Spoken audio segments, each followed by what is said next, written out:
The champagne flute exploded against marble, glass shards catching chandeliers like dying stars. 300 faces turned toward the sound. Toward me. Toward my mother-in-law Victoria Chen, standing with her arms still extended from the throw, her face twisted into something between rage and disgust. "You married a waiter," she hissed, her voice carrying across the country club ballroom. "A nobody who clears tables. You've ruined this family's reputation." My husband Adrian stood beside me in his server's uniform, wine stain spreading across his white shirt. He didn't flinch. Didn't speak. Just squeezed my hand 3 times. Our signal. "I love you." What Victoria didn't know, what none of them knew, was that the man she'd just assaulted owned the building we stood in. The company that catered this event. Half the real estate visible through these floor-to-ceiling windows. But I'm starting at the ending. Let me take you back 3 months, to the night my sister's engagement party destroyed my life and accidentally saved it. I knew something was wrong when Emma texted, "We're something nice.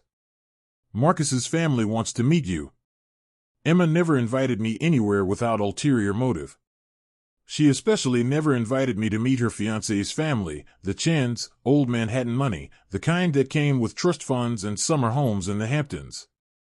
The Sterling restaurant gleamed like a jewelry box, all crystal and candlelight. I'd saved 3 months for this navy dress. Walking through those doors, I felt like a street kid crashing a debutante ball. "Claire." Emma air-kissed my cheeks, her engagement ring catching light, a diamond so large it probably had its own insurance policy. "You're late." I checked my phone. 7:58. Reservation was for 8. Come meet Marcus's mother. Victoria Chen sat at the head of a private dining room table, surveying me like I was a painting she might purchase. Or not. "The sister," she said. Not a question. A categorization. "Claire Morrison." "It's nice to." "Emma mentioned you do event planning." "Small corporate gatherings?" "I'm building my client base. Growing the business." "How entrepreneurial." The word sounded like an insult. "Do sit." "We've already ordered." The next 2 hours were a masterclass in subtle humiliation. 6 courses I couldn't pronounce.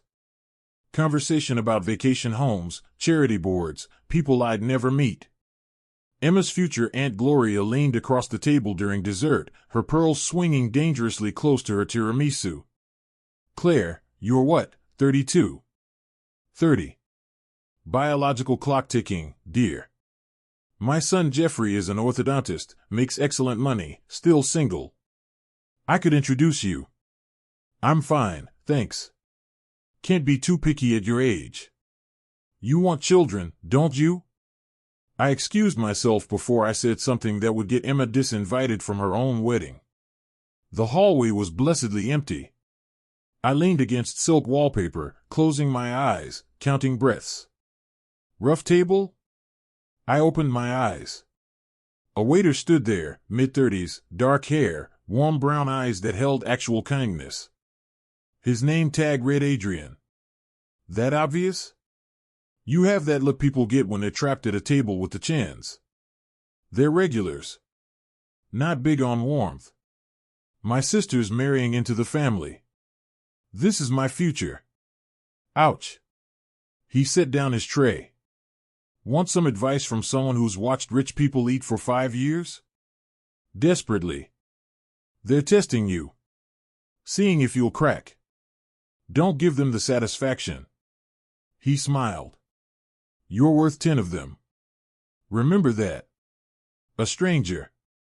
A complete stranger had just said exactly what I needed to hear. Thank you.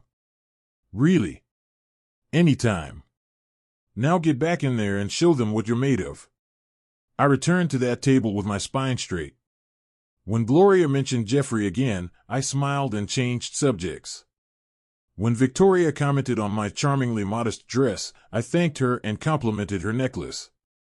I survived. Leaving, I saw Adrian clearing our table. He caught my eye and winked. I smiled back, feeling like maybe I'd made one ally tonight. I didn't expect to see him again. Manhattan swallowed people. But 2 weeks later, grabbing coffee near my office, there he was.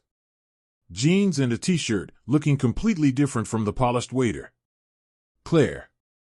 The shark survivor. Adrian. Small world. We shared a table. Then an hour. He was easy to talk to, genuinely interested when I mentioned struggling to land bigger clients. When I talked about my dreams of running my own event company instead of just planning other people's parties. Why don't you? He asked. Capital. Connections. Courage, maybe. You've got the talent. I've watched how you analyze spaces, notice details most people miss. Noticing and executing are different. True. But you can't execute if you don't start. Over the next month, we fell into a pattern. Coffee twice weekly, dinner when schedules aligned. He told me about demanding customers and kitchen drama. I vented about difficult clients and Emma's increasingly elaborate wedding planning. She wants ice sculptures. Plural. Someone with more money than sense? The wedding's costing more than I make in 2 years. And she keeps asking me to help plan, then ignores every suggestion. Why help at all? She's my sister. Even when she treats you like staff? I didn't have an answer for that. Emma's bridal shower was at Victoria's Hamptons estate, all glass and steel and ocean views. I arrived exactly on time. Emma met me at the door. You're late. I'm exactly on time. For normal people, maybe. The terrace was full of women in pastels and pearls who looked at me like I'd crashed their garden party. Which, emotionally, I had. This is my sister Claire, Emma announced like an apology. She runs a small event planning business. How entrepreneurial, Victoria echoed, same tone as before. Must be challenging competing with established firms. 3 hours of invasive questions and unsolicited advice. Then Gloria leaned in, conspiratorial. Emma mentioned you've been seeing someone. What does he do? Every eye turned. I could feel judgment forming before I even answered. He works at the Sterling. The restaurant? Doing what exactly? He's a waiter. The silence was deafening. Then Gloria laughed. Actually laughed out loud. A waiter? Oh, Claire. You can't be serious. Very serious. Darling, there's nothing wrong with dating while figuring things out, but a waiter? At your age you should be thinking about stability, future, family. What can a waiter possibly offer you? Kindness. Intelligence. Respect. More than most men with impressive titles. Respect doesn't pay rent. Victoria's voice cut through the chatter. Emma, perhaps you should talk to your sister about realistic expectations. Emma's face flushed. Claire's exploring her options. I'm not exploring anything. Adrian and I are dating. His job doesn't change who he is. But it changes what he can provide. Gloria wasn't backing down. You're 30 years old. Do you want to struggle financially forever? Because that's what marrying a waiter means. Who said anything about marriage? If you're not dating with marriage in mind at your age, what's the point? I left, claiming a work emergency. Emma followed me to my car. You embarrassed me. I embarrassed you? They treated me like I'm stupid for dating someone who's not rich. Maybe they have a point.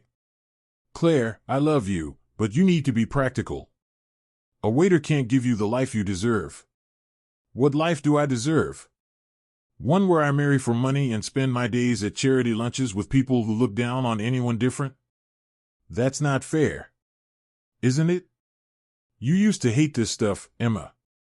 You wanted to travel, work in fashion, do something creative. Now you're marrying Marcus because his family has money and connections. I'm marrying Marcus because I love him. Do you? Or do you love what being a chin means? She slapped me.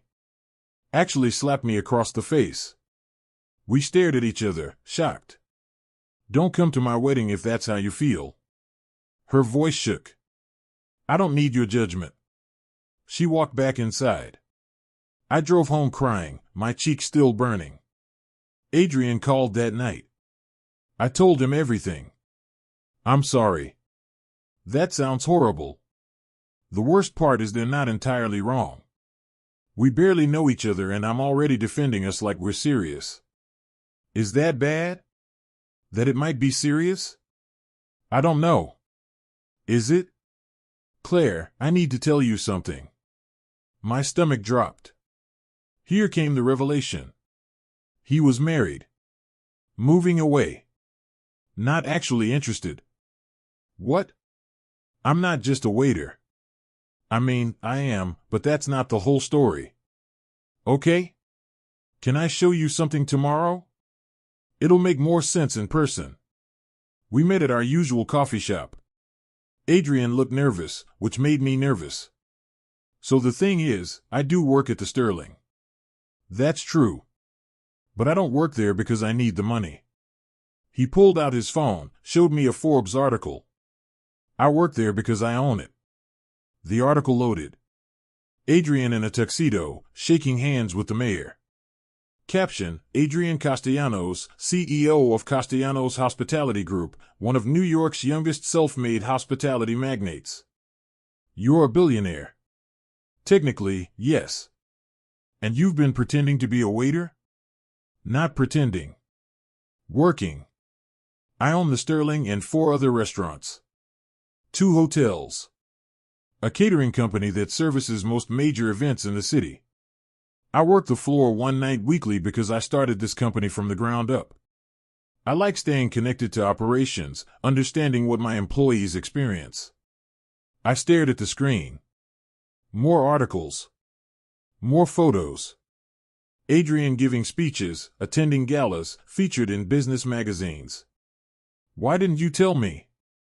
Because every woman I've dated in 5 years wanted Adrian Castellanos, billionaire CEO. Not Adrian who likes bad action movies and thinks pineapple belongs on pizza. You saw me as a person first. I didn't want that to change. So you lied. I omitted. Which I know isn't better, but Claire, please understand. Meeting you was the first time someone got to know me without money coloring everything. It was real. This whole time, while people were mocking me for dating a waiter, you were secretly rich? Do you know how humiliating that is? I know. I'm sorry. I should have told you sooner, especially after your family started giving you grief. But I was selfish. I like being just Adrian with you. I stood. I need time to think. Claire, wait. No. You lied. Let me decide how I feel without you here. I walked out. Spent the next week ignoring his calls, angry and confused and hurt. He'd made me defend him to my family while holding back the one thing that would have shut them all up. Why? Emma's wedding was 2 weeks away. She'd texted an apology for slapping me but maintained I was being unrealistic. I hadn't responded. My business was struggling. 2 clients lost to bigger firms. Rent overdue. Everything falling apart, and the one person I wanted to talk to had turned out to be someone I didn't know. Adrian showed up at my apartment Friday night. I almost didn't let him in. 5 minutes, he said. Then I'll leave if you want. I opened the door. I'm sorry. He stood in my tiny living room looking genuine and out of place. I should have told you the truth from the beginning.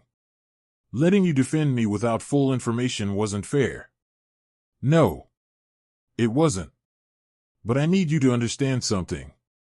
That night at the Sterling, when you were hiding in the hallway, you were real. Vulnerable and honest and completely yourself.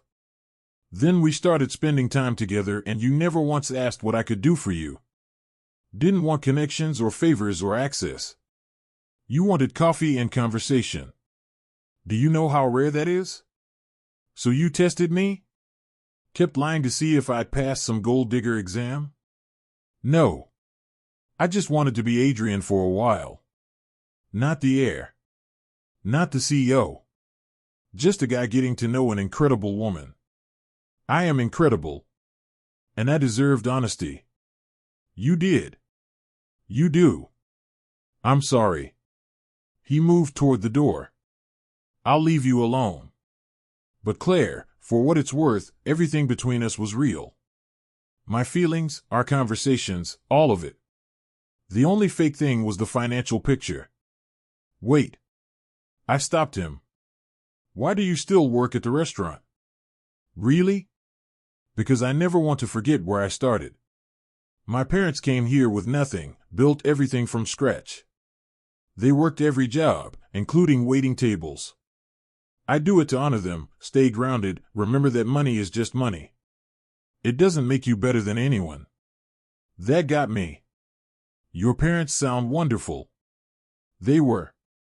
I lost them 5 years ago. Car accident. I'm so sorry. Thanks. They would have liked you.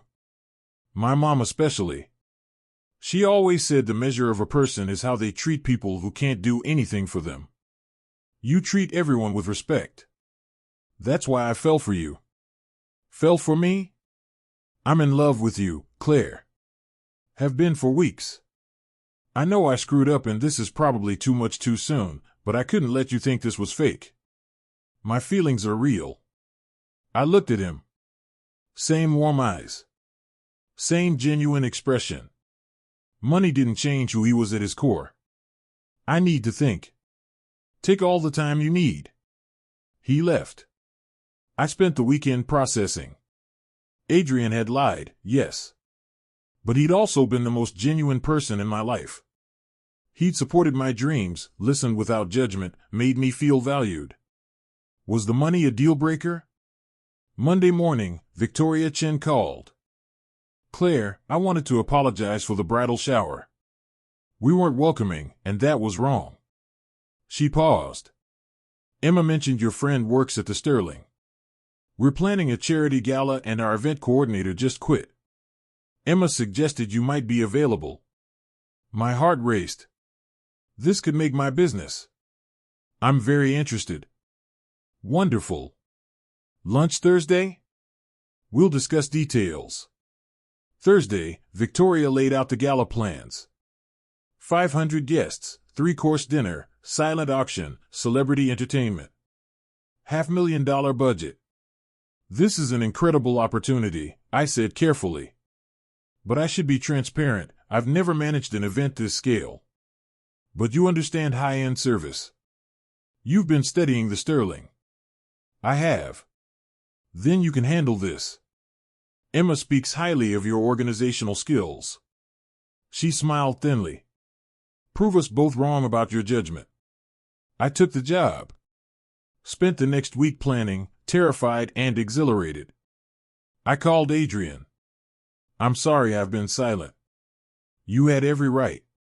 How are you? Confused. Busy. I took a massive job that might destroy me. Victoria Chen's gala? How did you know? She called last week. Asked about your qualifications, your character. I told her you're the most talented event planner in the city. You did?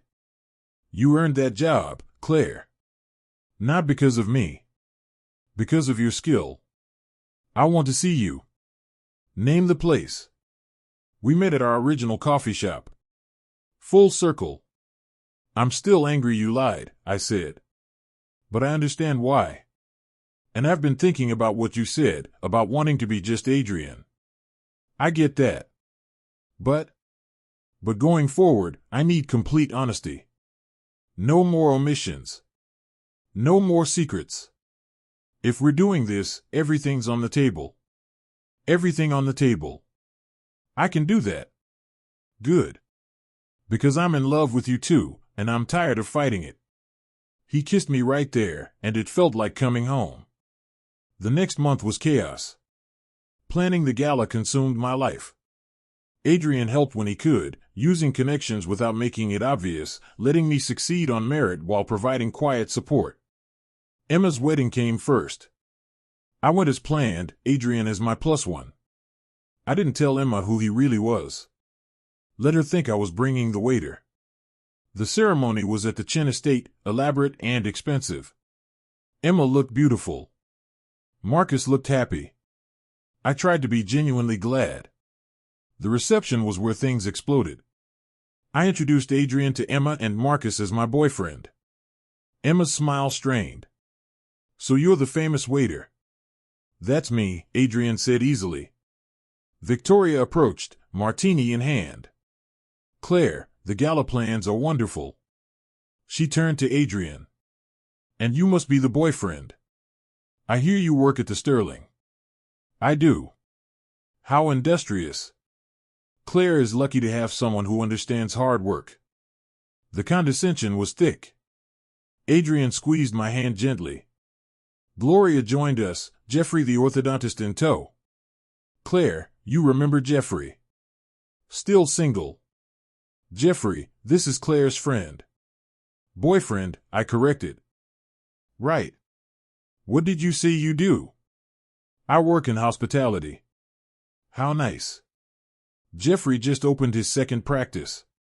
Very successful. Jeffrey launched into a monologue about his dental empire. Adrian listened politely, asking intelligent questions, not rising to bait. Then Marcus's father stood to toast. He welcomed Emma to the family, talked about legacy and tradition and marrying well. His eyes landed on me and Adrian.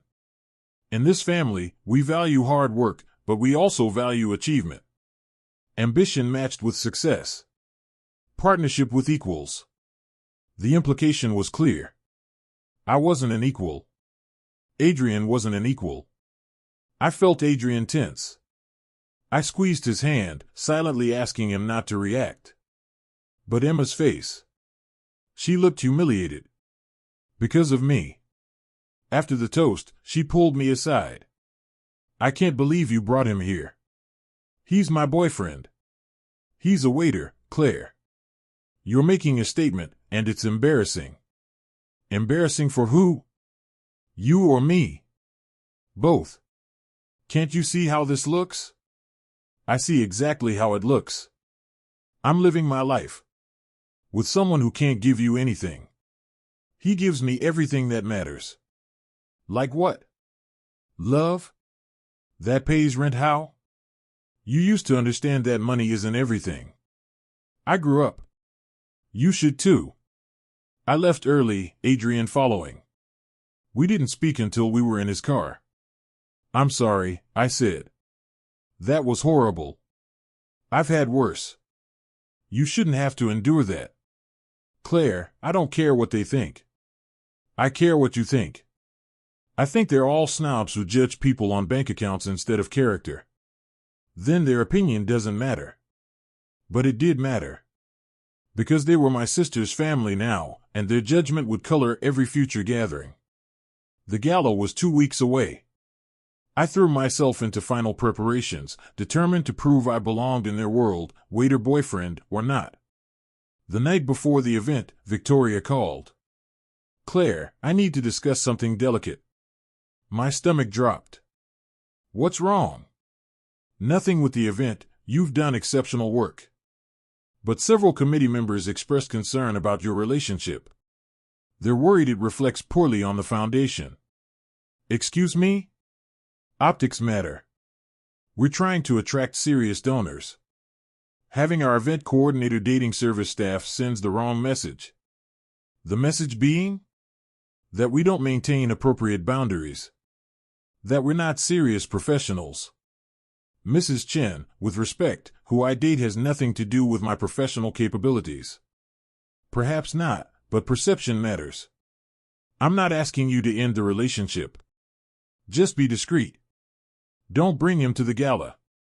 He wasn't planning to attend. Good. Let's keep it that way. I hung up, furious. Called Adrian immediately. They don't want you at the gala. Said it sends the wrong message. Claire, it's fine. This is your event. Your moment. I don't need to be there. But I want you there. Bringing me becomes a distraction.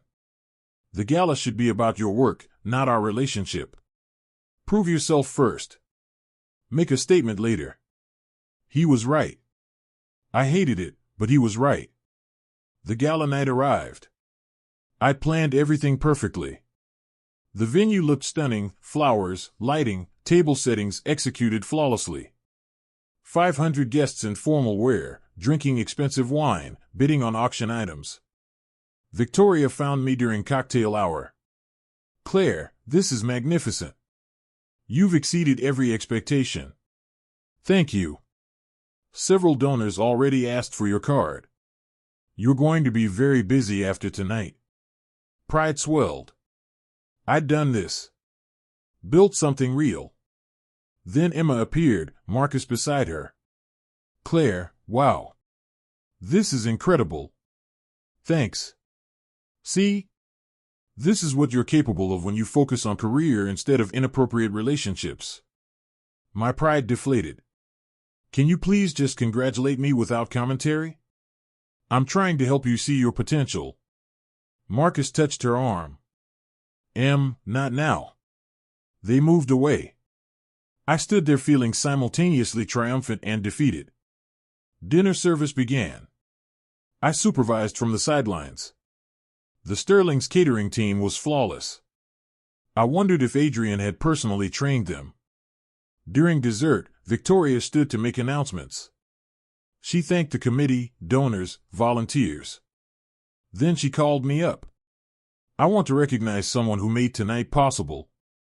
Claire Morrison planned this entire event, her first gala of this scale, and she delivered perfection. Please join me in thanking her. Applause filled the room. I smiled, accepted recognition, felt validated.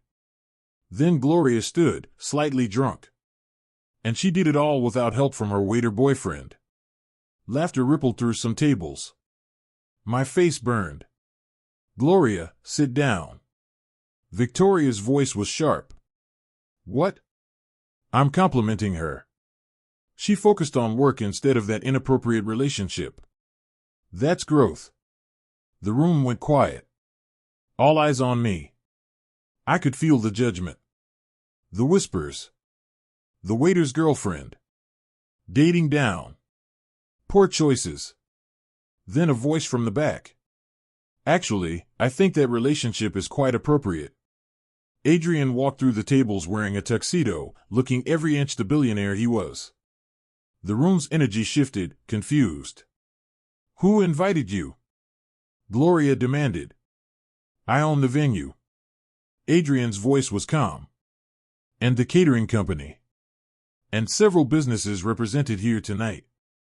So technically, I invited myself. Victoria's face went pale. You're Adrian Castellanos. I am. And Claire Morrison, who you've all been judging for dating beneath her station, is my girlfriend. The woman who saw past money and status to know my character.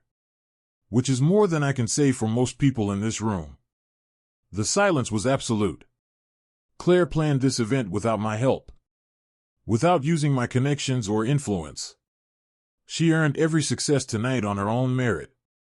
So when you mock her for dating a waiter, understand you're mocking someone with more integrity than anyone here. Including me. He turned to me. Sorry I'm late. Traffic was terrible. I stared at him. You crashed my gala.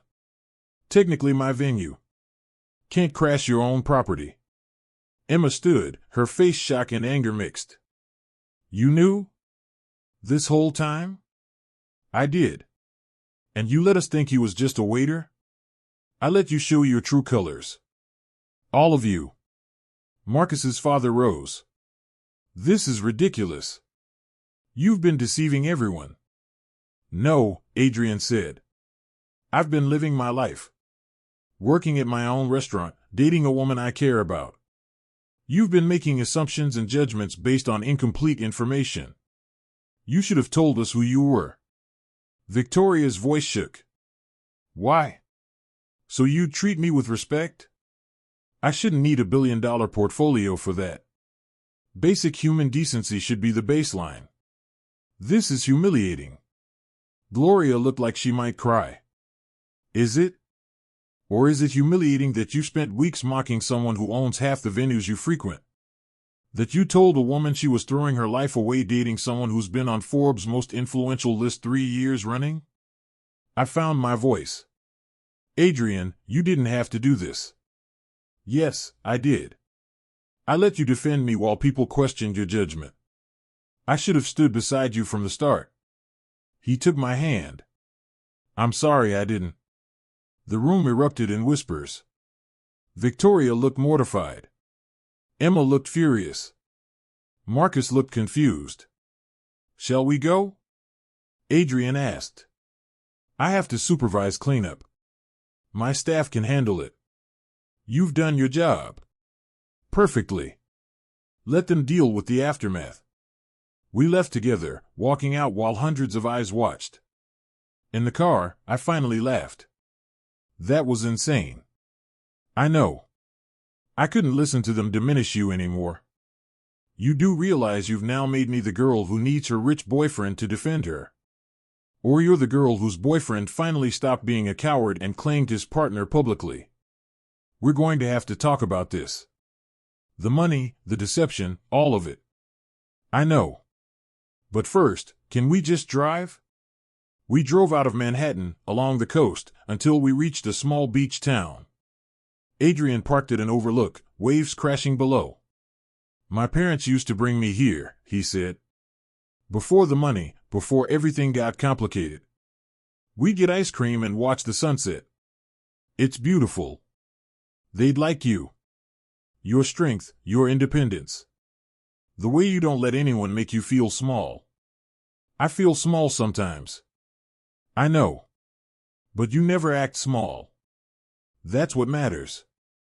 We sat watching the ocean in silence. What happens now? I asked. Whatever you want. If you want space, I'll give space.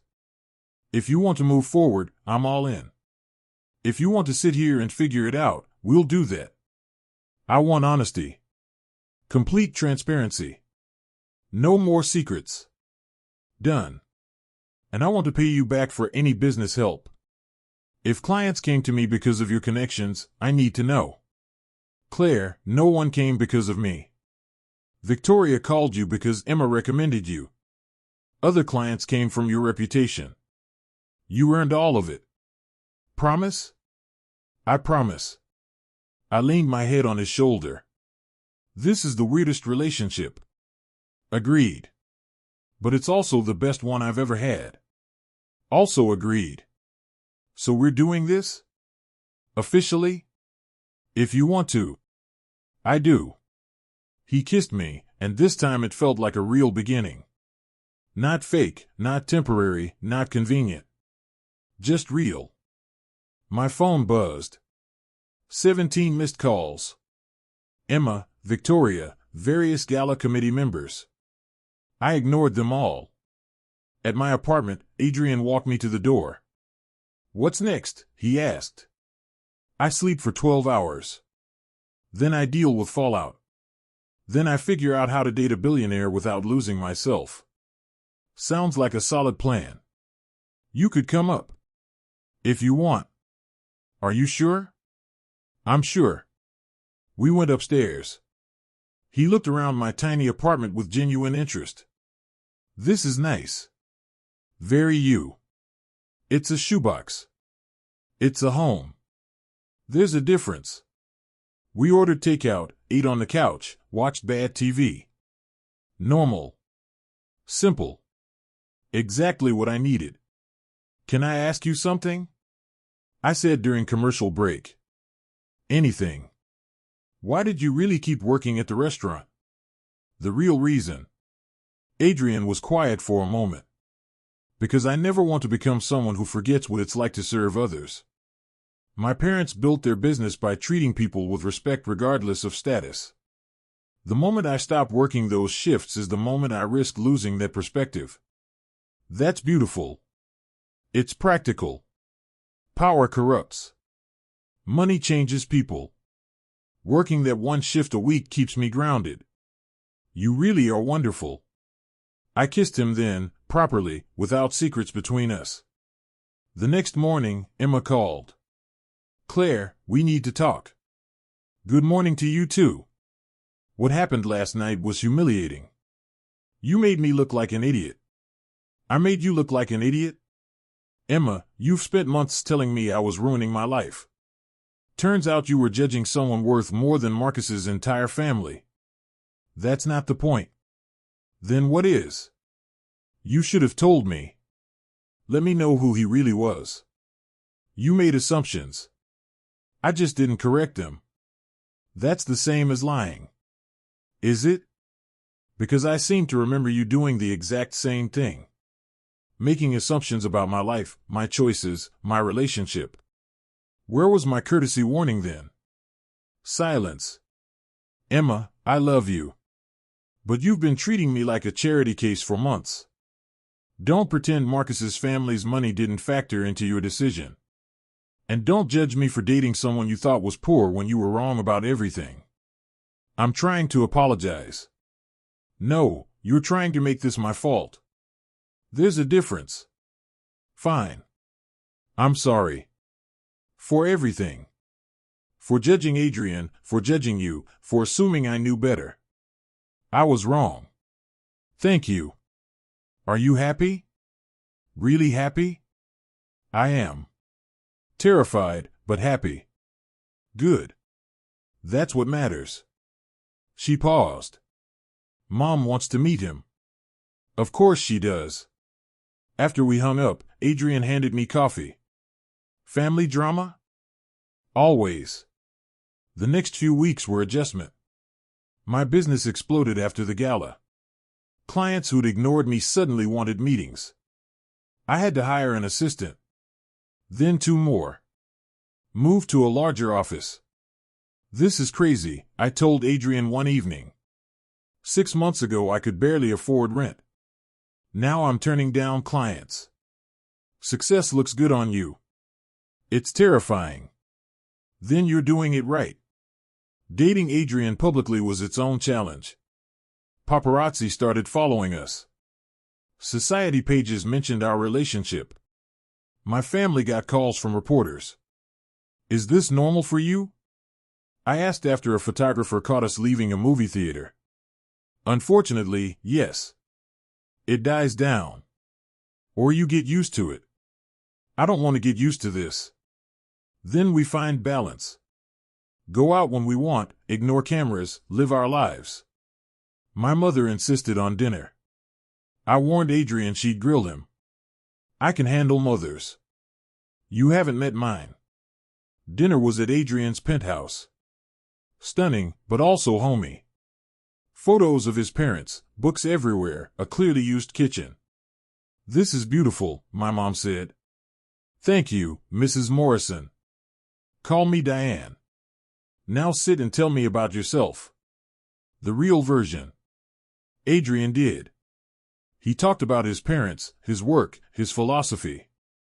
He was charming but genuine. Why Claire? My mom asked eventually. You could date anyone. Why my daughter? Because she sees me. Not my portfolio, not my properties. She sees who I am as a person and challenges me to be better. That's rare. It is. My mom steadied him. You hurt her, I don't care how much money you have. I'll make your life miserable. Understood. After dinner, my mom pulled me aside. He's good for you. I can see it. Keep him. Planning on it. 3 months after the gala revelation, we'd found rhythm. He worked long hours. I built my business. We made time without losing ourselves. I have a proposition, Adrian said one evening. That sounds ominous. I want to invest in your company. Adrian, no. Hear me out. Not as your boyfriend. As a business investor who sees massive potential. You're turning away clients because you can't scale.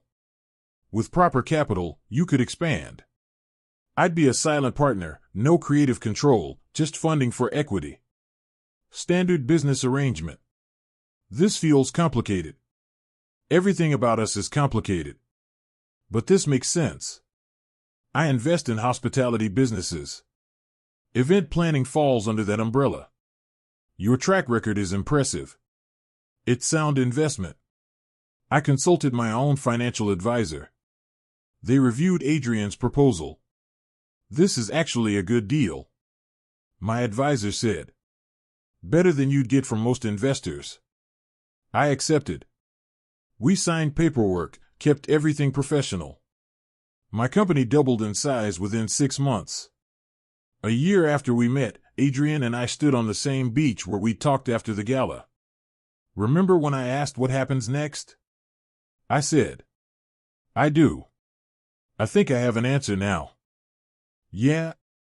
This. We keep doing this. Building our lives together while staying ourselves. Supporting each other without losing independence. Being partners in every sense.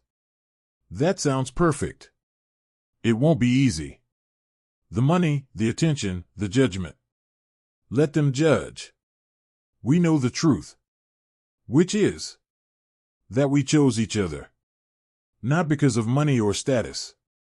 We chose each other because of who we are at our core. That's real. He pulled out a small box. My heart stopped. Before you panic, this isn't an engagement ring. We're not there yet. Then what? A promise. That I'll always see you, Claire. That I'll support your dreams without overshadowing them. That I'll be honest even when it's hard.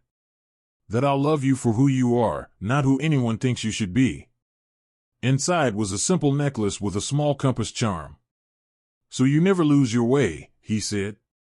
So you always remember you're the navigator of your own life. I'm just lucky to be along for the journey. I cried as he fastened it around my neck. I love you, I said. I love you too. We stood on that beach watching the sunset, two people who'd found each other in the most unexpected way and chosen to build something real. The society pages still talked. My family still had opinions. The business world still whispered. But none of that mattered. What mattered was the life we were building. Honest, complicated, imperfect, and completely ours. 2 years later, my company was featured in Forbes. Adrian wasn't mentioned until the last paragraph, noted only as a minor investor. The article focused on my vision, my work, my success. Proud of you, Adrian said, reading over my shoulder. Thank you. For the investment, the support, the belief. You did this. I just provided capital. The vision, execution, success, that's all you. We're a good team. The best. And we were. Not because he was rich or I was successful, but because we saw each other clearly and chose each other daily. The waiter and the event planner. The billionaire and the entrepreneur. Whatever labels people wanted to use, underneath we were just Adrian and Claire. Two people who'd met at the worst moment and built the best partnership. Before I go, I want to say thank you for watching this story. If it resonated with you, if you felt something, if you're rooting for Claire and Adrian, hit that like button. Drop a comment and tell me what moment hit you hardest. Was it the champagne glass shattering? The gala revelation? Claire standing up to her family? And if you want more stories about unexpected love, surprising revelations, and people who refuse to let others define them, subscribe to this channel. Because there are so many more stories to tell, and I'd love to have you here for all of them. New stories every week. Thanks for being here. See you in the next one.